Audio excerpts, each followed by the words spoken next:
मुझे तोड़ लेना वनमाली, उस पथ पर देना फेंक, मातृभूमि पर शीश चढ़ाने जिस पर जाए वीर अनेक। 8 दिसंबर कभी एक महत्वपूर्ण बलिदान के लिए प्रसिद्ध था, जब राइटर्स बिल्डिंग में घुसकर 3 क्रांतिकारियों ने एक दुर्दांत अंग्रेज अफसर का वध किया था।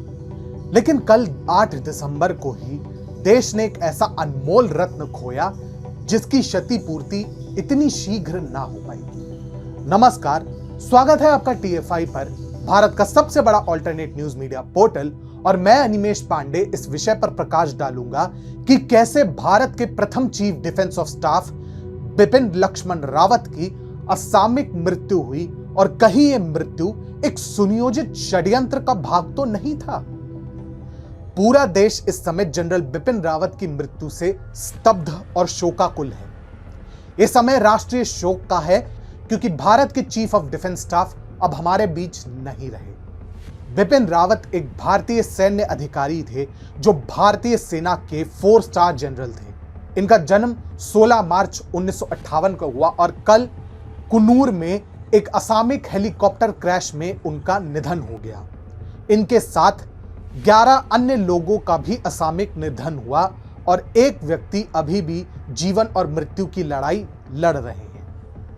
भारतीय थल सेना के प्रमुख होने के पश्चात जनरल रावत जनवरी 2020 से 8 दिसंबर 2021 तक भारतीय सशस्त्र बलों के प्रथम चीफ ऑफ डिफेंस स्टाफ यानी CDS के रूप में कार्यरत रहे। लगभग 43 वर्षों के अपने करियर के दौरान उन्होंने 2 अवसरों पर परम विशिष्ट सेवा पदक, उत्तम युद्ध सेवा पदक, अति विशिष्ट सेवा पदक, युद्ध सेवा पदक, सेना पदक, विशिष्ट सेवा पदक, COAS प्रशस्ति के साथ वीरता एवं विशिष्ट सेवा के लिए सेना कमांडर की प्रशस्ति से सम्मानित किया गया था। बिपिन रावत की मृत्यु पर शोक जताते हुए भारतीय सेना ने ट्वीट किया, भारत के पहले CDS जनरल बिपिन रावत एक दूरदर्शी थे जिन्होंने भारतीय सेना के उच्च रक्षा संगठन में दूरगामी सुधारों की शुरुआत की। उन्होंने भारत के संयुक्त थिएटर कमांड की नींव बनाने और सैन्य उपकरणों के बढ़ते स्वदेशीकरण को प्रोत्साहन देने में महत्वपूर्ण भूमिका निभाई। एक विरासत जिसे आगे की पीढ़ियों द्वारा आगे बढ़ाया और मजबूत किया जाएगा। पर एक और जहां यह दुख का विषय है तो कुछ लोगों ने अपनी तार्किकता का भी इस्तेमाल किया है। कुछ लोगों का मानना है कि यह हादसा नहीं, एक षड्यंत्र है। जी हां, यह केवल एक हादसा नहीं, एक हमला भी हो सकता है।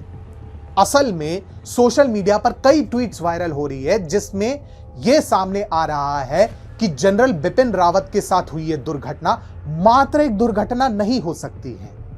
उदाहरण के लिए डिफेंस एनालिस्ट ब्रह्मचलानी ने कल हादसे के बाद ट्वीट किया, स्वर्गीय जनरल रावत की मृत्यु 2020 के प्रारंभ में हुई एक हेलीकॉप्टर दुर्घटना के साथ एक भयानक समानांतर रखता है जिसमें ताइवान के जनरल स्टाफ के प्रमुख जनरल शेन यी मिंग और 2 प्रमुख जनरलों सहित 7 अन्य लोगों की मृत्यु हुई।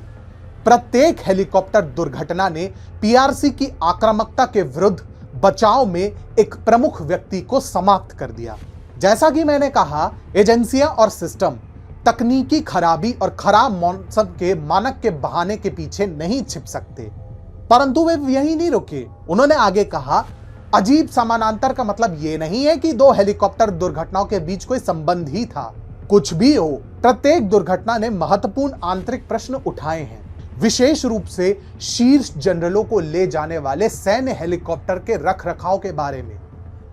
इसके अलावा जनरल रावत अपने विचारों को लेकर हमेशा स्पष्ट और मुखर थे।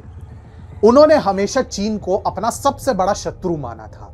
जनरल रावत ने पिछले माह ऑल इंडिया रेडियो में सरदार पटेल मेमोरियल लेक्चर देते हुए कहा था, चीन और पाकिस्तान के क्षेत्रीय महत्वाकांक्षाओं को देखते हुए भारत के सशस्त्र बलों को सतर्क रहने और विवादित सीमाओं एवं तटीय क्षेत्रों में भी तैनात रहने की आवश्यकता है। इससे पूर्व गुवाहाटी में आयोजित एक संवाददाता सम्मेलन के दौरान उन्होंने कहा, पाकिस्तान के साथ चीन की साझेदारी और जम्मू कश्मीर पर उसके रुख को भारत विरोधी साठगांठ के रूप में भी वर्णित किया जा सकता है। इसी साल जनरल रावत ने अक्टूबर में यह भी कहा चीन को देशों में लोकप्रियता हासिल करने के लिए धन बल और अर्थशास्त्र का उपयोग करने की आदत है। हमें प्रधानमंत्री के सागर मिशन यानी क्षेत्र में सभी के लिए सुरक्षा और विकास के साथ आगे बढ़ना होगा। जनरल रावत ने इंडिया टुडे से अपने साक्षात्कार में यह भी कहा था कि उन्हें यानी पाकिस्तान को हमारी संपत्ति को नुकसान पहुंचाने के लिए कुछ करने का प्रयास करने दे और हमारे सशस्त्र बलों की प्रतिक्रिया फिर बहुत अलग होगी। राजनीतिक इच्छा शक्ति है और हमारे सशस्त्र बल तैयार हैं। चीन के साम्राज्यवादी मंशाओं पर जनरल रावत का विचार था, अगर उनका कानून भारतीय भूमि में अतिक्रमण की अनुमति देता है तो उसका भी मुकाबला होगा। हमें चीन द्वारा खेले जाने वाले मनोवैज्ञानिक खेलों के दबाव में नहीं आना चाहिए। वे यही चाहते हैं। चीन आज हमारा सबसे बड़ा दुश्मन है, पाकिस्तान नहीं।